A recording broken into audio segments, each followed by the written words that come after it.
But an AI companion can be both a specialized tool if you go to a site like Replica or Character.ai, which are designed to be, maybe talking to a specific character, a favorite character, a type of personality.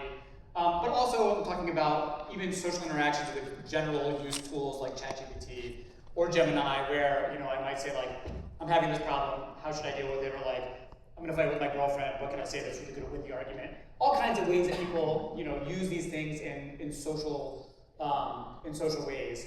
And we found that teens are using them in this way overwhelmingly already. So we found, and this past summer, there's probably more now, but 3/4 of teens say that they were using them in social capacities on a regular, at least once, and more than half on a regular basis.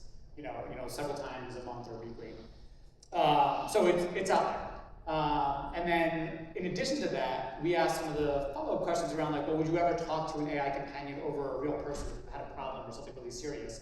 And about 1/3 of them say, yeah, like I would talk to the AI companion over a parent or trusted adult or a friend. We asked them, do you find your conversations with AI companions to be as satisfying, or more satisfying, or less satisfying than the human interactions?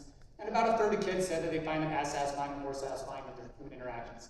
1/3 is not a majority, but a third, if I was to point out 1 in 3 of every one of you who said I'd rather talk to ChatGPT than to a person, like that might be a little concerning for me, and it certainly is for children.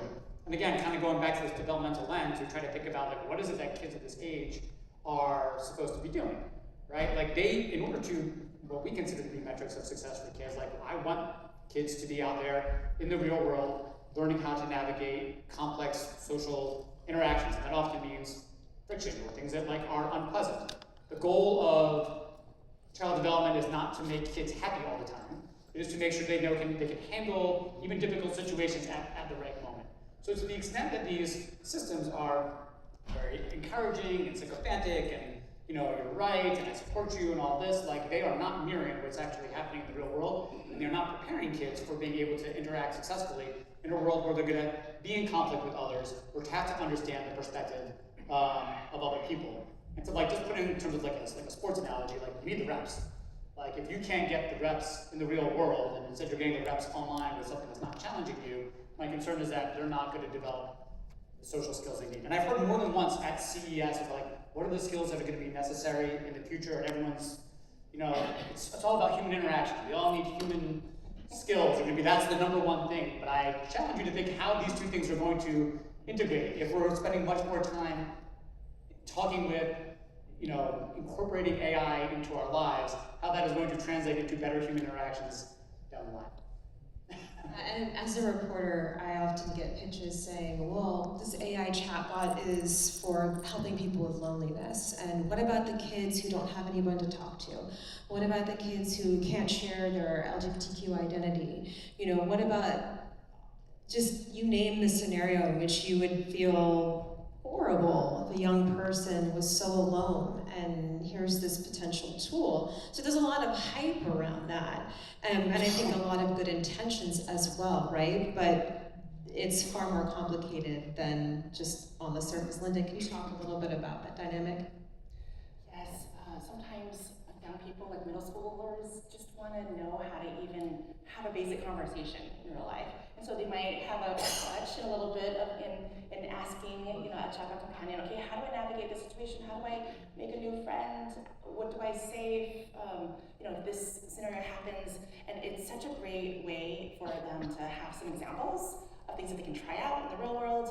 And hopefully that chatbot companion is able to say, well, thank you very much for the session. Thanks, I can be helpful, goodbye. But a lot of times it's programmed to be like, okay, what else do you want? And can I help you further? Almost like a customer service person who gets clocked by the minute or something like that. And so it'd be great if they were designed to be able to, let's do the exposure in real life now. Let's not just keep trying it out online.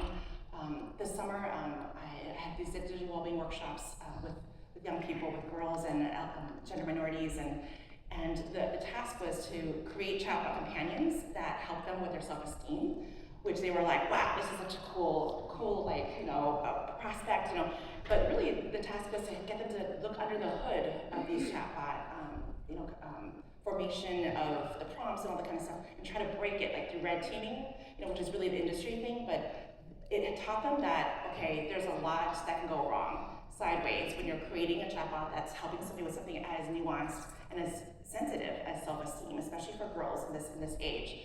And so it helped bring up those in real life conversations about self-esteem in general and what are the limits of technology. And so I would pretty much, that could be one method of a story design kind of process in any product development, is to get young people to try to break the algorithm.